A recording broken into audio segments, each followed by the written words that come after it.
Good morning. നമ്മൾ exam oriented question ആണ് ചെയ്യുന്നത്. അതായത് സ്ക്വയർ പിരമിഡിന്റെ ഭാഗത്ത് നിന്ന് എന്തായാലും ഒരു ക്വസ്റ്റ്യൻ ഉണ്ടാകും. Okay, for constructing a square pyramid Tom cut off 4 triangles and square figure is given below. Can you make a square pyramid by using these measures?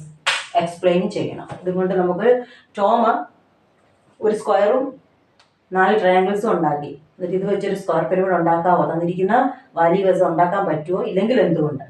തന്നിട്ടുള്ള figure തന്നിട്ടുണ്ട്. എനിക്ക് ബേസ് 42 ആണ്. ട്രയാങ്കിൾ തന്നിട്ട് ബേസ് 42.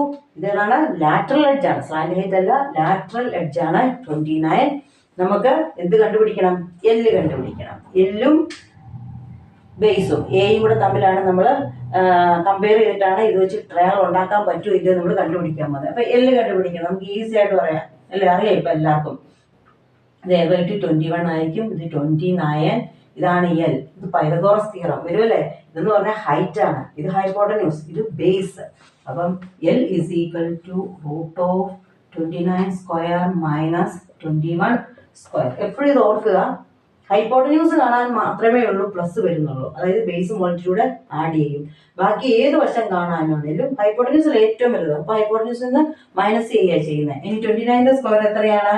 841 മൈനസ് √ഓഫ് ആണ്. ഇത് എത്രയാണ്? 21ന്റെ 441. ഇതൊന്ന് minus ചെയ്തേ. 0 0 4 400ന്റെ റൂട്ട് എത്രയാണ്? 20. അപ്പൊ എൽ എത്ര കിട്ടി? 20 സെന്റിമീറ്റർ. നമുക്കറിയാം ഇവിടെ A/2 എത്രയാണ്? A/2 21 ആണ്. അതുകൊണ്ട് നമുക്ക് ഒരിക്കലും ഇങ്ങനെ ഒരു പിരമിഡ് ഉണ്ടാക്കാൻ പറ്റില്ല. കാരണം slant height is less than half of the base. അപ്പൊ നിങ്ങൾ റീസൺ ആയിട്ട് ഇങ്ങനെ എടുത്തെഴുതണം. A pyramid with this measurement cannot be made because എന്താണ്? Because slant height is less than half of the base. ഇത്രയേ ഉള്ളൂ. അപ്പം ഇത് 2 മാർക്കിന്റെ പ്രതീക്ഷിക്കാം അല്ലേ, 2-3 മാർക്കിന്റെ പ്രതീക്ഷിക്കാം. അപ്പൊ നിങ്ങളത് ചെയ്യണേ.